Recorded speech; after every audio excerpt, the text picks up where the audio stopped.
अक्सर बच्चों को सीबीएसई और आईसीएसई की कोचिंग के लिए मुंब्रा के बाहर जाना पड़ता है, पर अब मुंब्रा से बाहर जाने की जरूरत नहीं। मुंब्रा में नासिर सर की क्वांटम एकेडमी पिछले 8 सालों से सीबीएसई और आईसीएसई की कोचिंग प्रोवाइड कर रहे विद एक्सेप्शनल रिजल्ट्स। तो अगर आप चाहते हैं expert guidance, structured test series, on time completion of syllabus और सारे सब्जेक्ट की कोचिंग, तो दिए हुए नंबर पर आज ही कांटेक्ट करें।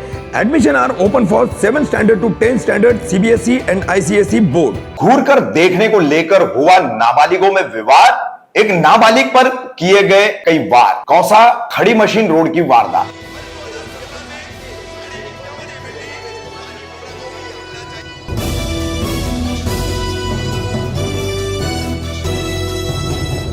मैं रफीक कामदार हिंदुस्तानी रिपोर्टर में आपका स्वागत है। कौसा खड़ी मशीन रोड स्थित डायमंड पार्क और इसके पीछे बनी हुई तुरमा लाइन की इमारतें। तुरमा लाइन में रहने वाला एक नाबालिग आफ्ताब, उसका और उसके भाई का इसी परिसर के सिद्दीक और अन्य कुछ लड़कों के साथ घूर कर क्यों देख रहा है, इस बात को लेकर विवाद होता है। और विवाद होने के बाद सिद्दीक और उसके कुछ साथी आफ्ताब को बुरी तरह से मारपीट करते हैं। मारपीट करने के दौरान धारदार हथियारों से आफ्ताब पर फसली के पास, पैर पर, ऐसा कुल 3 जगह वार किए जाते हैं।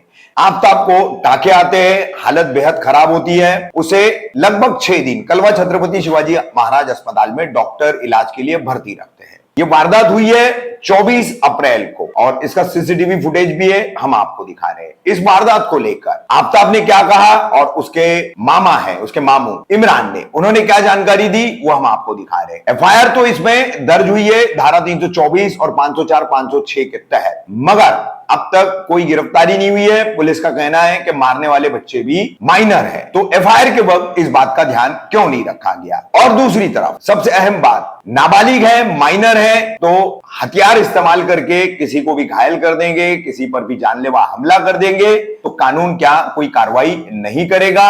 पुलिस जो है इस पर कोई कदम नहीं उठाएगी और इसका संज्ञान नहीं लेगी। क्या माइनर होने का और अपराध करने का मतलब सिर्फ इतना ही है, वो भी पुलिस और कानून की नजर में। बेटा क्या नाम है आपका? आफ्ताब सुदन।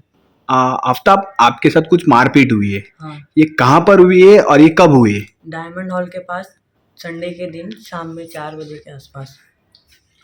4 बजे के आसपास। हाँ। कब संडे, मतलब डेट क्या थी उस दिन? 23 थी, नहीं 24। 24 थी। अच्छा, उसके बाद क्या हुआ? उसके बाद वहाँ पे लोग थे, उन लोग एक लड़के को, छोटे लड़के को वो कर रहे थे कि तो हम लोग को घूर के क्यों देख रहा है ये वो। तो मेरा भाई गया था उन लोगों को बोलने के वो जान देखने से, घूरने से कुछ होता नहीं है ये वो। तो उन लोग उसको धक्का मुक्की लेने, तो उसने बोला ईद के दिन झगड़ा वगड़ा मत करो ये वो।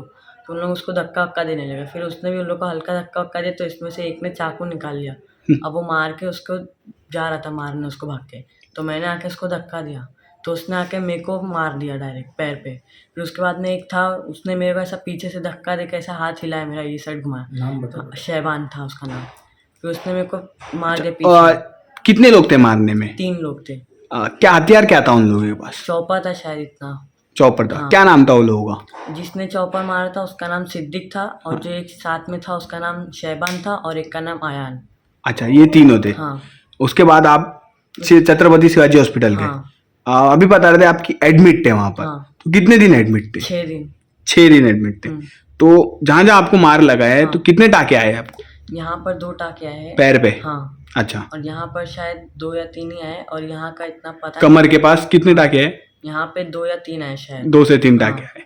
अच्छा, तो उसके बाद मुंब्रा पुलिस स्टेशन आप गए थे? हाँ। 6 दिन एडमिट थे पूरे प्रॉपर आप? हाँ। अच्छा, उसके बाद क्या हुआ? पुलिस ने क्या कार्रवाई की? पुलिस ने पहला तो गए थे तो उनने बोले थे कि माइनर है ये वो। उसके बाद में हम लोग घर आ गए थे। फिर अगले दिन गए थे, तब उन लोगों ने कंप्लेंट लिखे थे, तो फिर उनने लिखे थे खाली वो एक के लिए जिसने चाकू मारता उसके लिए, और बाकी जो 2 का था उन लोगों ने नहीं लिखे। तो वो 2 लोगों के पास भी चाकू था?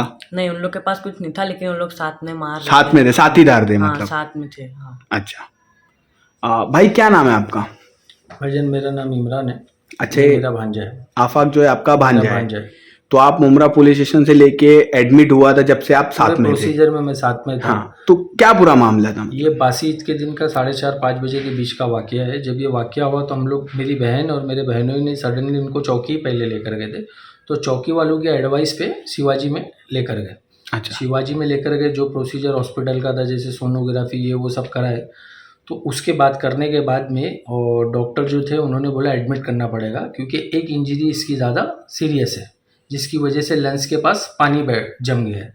तो जब सोनोग्राफी उतारे तो वो पानी नहीं था, खून था, और 50 ml की जगह 200 ml खून बताया, तो उसने ऑन द वे एडमिट कर लिया। अच्छा, एडमिट किया। जी, तो दूसरे दिन सुबह में 4 बजे पवार करके बीट ऑफिसर को 25 तारीख को, हाँ, 24 तारीख को ये पूरा हादसा हुआ, 25 तारीख 25 को। तारीख के दिन सुबह 4 बजे वो हॉस्पिटल में आए थे, मगर तब बच्चा सो रहा था, तो इसका मेडिकल स्टेटमेंट वगैरह जो लेटर वेटर पे रहता है और इनके वालिद से पूछ के चले गए थे। बोले ठीक है, ये जब डिस्चार्ज होगा तो इनको चौकी में लाना, जो कानूनी प्रोसीजर होगा, जो कानूनी कार्रवाई होगी वो हम करेंगे। अच्छा, तो इसके डिस्चार्ज होने के बाद में इसको वहाँ लेकर गए थे, बट उस दिन कुछ कार्रवाई हो नहीं पाई और इसकी हालत बहुत ज़्यादा क्रिटिकल थी, कमजोर, वीकनेस दर्द वगैरह। बहुत हो रहा था उसको, बैठने भी नहीं हो रहा था। तो 1-2 घंटा चौकी में बैठे, तो उस दिन तो कंप्लेंट हुई नहीं हमारी। फिर इसको घर पे लेकर आ गए। दूसरे दिन फिर मैं और मेरे बहनों ही गए, तब जाके कंप्लेंट हुई है। अच्छा, कंप्लेंट FIR हुई। तो क्या क्या धाराएं लगाएगी? वो 324 है और 504 है और कुछ 326 ऐसी कुछ है। अच्छा, ये जो पुलिस अधिकारी है तो 323। अच्छा, जो पुलिस अधिकारी ने FIR ली है, जी, तो इनका कुछ नाम वाम पता है आपको? जिन्होंने FIR ली थी उनका नाम था चौहान। वो पुलिस ऑफिसर का नाम क्या था जिसने FIR ली? उनका नाम था संपत चौहान। संपत चौहान। जी। अच्छा, ये मुमरा पुलिस स्टेशन में जी, ही Mumbra police station. API Sampat Chauhan करके ऐसा जी, नाम है। जी। अच्छा, फिर क्या हुआ?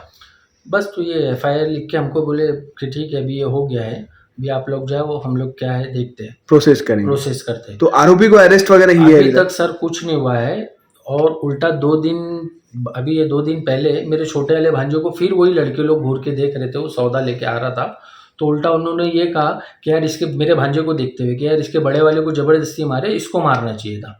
तो मेरे भांजे ने आके घर पे बोला, वैसी चौकी गए मेरे बहनों ही अपने भांजों को लेके कि साहब आपने अब तक कुछ एक्शन लिए नहीं, वो लोग तो ऐसा बोल रहे, अभी फिर इतना होने के बाद भी मेरे छोटे वाले बेटे को ऐसा बोल रहे।